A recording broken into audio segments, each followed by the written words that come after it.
All right, what are we looking at here? Solve each equation and check your answer. Again, we need to do the distributive property. Now, be careful here because what you get is negatives of the variable, right? You get a negative coefficient here.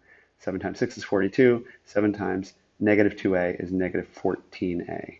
Okay, and here, 5 times negative 3a is negative 15a plus 5.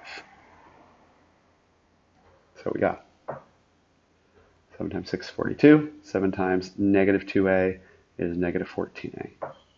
Here, 5 times negative 3a is negative 15a. 5 times positive 1 is positive 5. Okay? This is a little slight variation on what I have been saying for multiple problems, which is if you choose the right thing to subtract or add both sides, you will find that your life is a little simpler. Check this out. There are negative 14a's here, okay? And there's negative 15a's here. Since they're both negative, the one with the smaller number, negative 15, that's lower than negative 14, means that if you add that to both sides, you'll add 15a to both sides, and you'll cancel that out. And adding 15a to these means you'll be left with 1a, a positive. And that's what you want to have, a single one, positive one of the variable. So we're going to add 15a to both sides. We take what's already there, 42 minus 14a, and add 15a. Take what's already there, negative 15a plus 5. We add 15a to both sides. That's what we did to both sides. Okay, so this part is all just what was already there. This part, all just what was already there. The only thing we're doing different is plus 15a. Now, how does that combine? Well, these two combine to be a, so you get 42 plus a, and these two combine to cancel out, so you get 5. So 42 plus a equals 5. Okay, and what do we need to do here? What's happening to a? A has 42 being added to it, so we need to subtract 42 from both sides. So you write what you originally have, 42 plus a, and then you say minus 42. You take what you originally have on this side, 5, and you do minus 42. These are inverse operations that will cancel out, leaving you just with a, and these combine to negative 37, so a equals negative 37. Yep. Now when you do your proof, you write proof, you write the original equation unchanged, and remember, since there's already parentheses there, we need to put parentheses inside wherever the a was and make the outside ones brackets.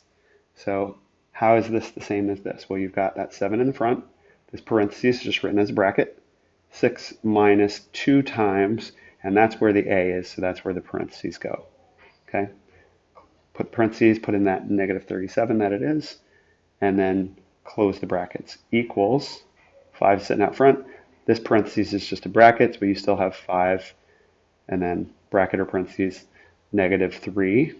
There's the a, so that's where the parentheses go, and that negative 37 goes inside. Okay, and then plus 1 at the end, and close those brackets because there was parentheses there.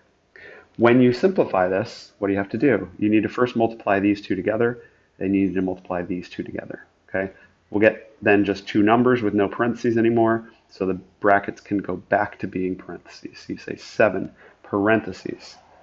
This is 6. A negative times negative is positive, so we have a positive.